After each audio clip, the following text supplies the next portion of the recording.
जय सिया राम सभी को। आज हम आपको वाल्मीकि रामायण के बालकांड के अध्याय 36 की कहानी सुनाएंगे। क्या आप जानते हैं कि भगवान कार्तिकेय का जन्म कैसे हुआ था? क्या आप जानते हैं माता उमा ने सभी देवताओं को क्या श्राप दिया था? आइए यह सब हम आज की कहानी में सुनेंगे। तो महर्षि विश्वामित्र जी, राम जी, लक्ष्मण जी और सभी साधु संतों को माता गंगा और माता उमा की कहानी सुना रहे थे। और वह कहानी सुनने के बाद राम जी और लक्ष्मण जी विश्वामित्र जी से अनुरोध करते हैं कि वो उन्हें विस्तार में बताएं कि कैसे माता गंगा स्वर्ग से पृथ्वी पर आई लोगों के कल्याण के लिए। तो विश्वामित्र जी उनको बताते हैं कि जब शिव जी और उमा जी का विवाह हो गया तो वो दोनों के दोनों रति क्रीड़ा में चले गए। उन दोनों को एक दूसरे के साथ रति क्रीड़ा करते हुए 100 प्रकाश वर्ष हो गए। और इतना होने के बावजूद भी माता उमा के गर्भ से किसी भी संतान की उत्पत्ति ना हुई। यह देख सभी देवतागण ब्रह्मा जी के पास गए और उन्होंने ब्रह्मा जी से अनुरोध किया कि आप जाकर भगवान शंकर से कहिए कि अब अगर उनके तेज से कोई भी संतान उत्पन्न होती है तो यह पृथ्वी उस संतान को संभाल नहीं पाएगी।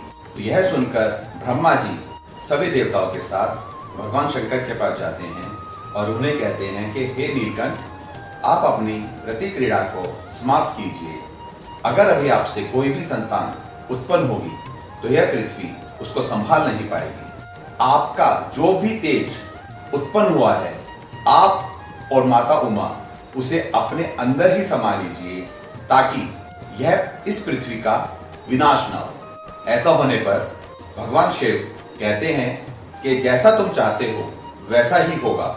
मैं और मेरी पत्नी अपने तेज को अपने अंदर ही समा लेंगे, परंतु अब जो तेज मेरे अंदर उत्पन्न हो चुका है मैं उसका क्या करूं, उसको कौन संभालेगा?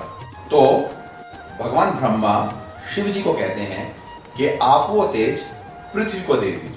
जब भगवान शिव वो तेज पृथ्वी को देते हैं तो पूरी पृथ्वी उसमें विलुप्त हो जाती है। यह देखकर भगवान ब्रह्मा अग्निदेव से कहते हैं कि आपके निकट आते ही सभी चीजें समाप्त हो जाती हैं, तो आप इस तेज को अपने अंदर समा लीजिए। जब अग्निदेव उस तेज को अपने अंदर समाते हैं तो वो तेज एक सफेद पर्वत में बदल जाता है और उस पर्वत के ऊपर सकंडों का एक वन उत्पन्न हो जाता है और उसी वन में भगवान कार्तिकेय का जन्म होता है।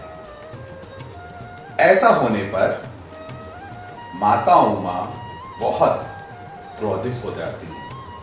उनकी आंखें क्रोध में लाल हो जाती हैं और वो सभी देवताओं को श्राप दे डालती है कि मैं अपने पति के साथ एक संतान चाहती थी, तुमने उसके बीच में आकर विघन डाल दिया। तो आज से किसी भी देव की कोई भी पत्नी संतान उत्पन्न नहीं कर पाएगी।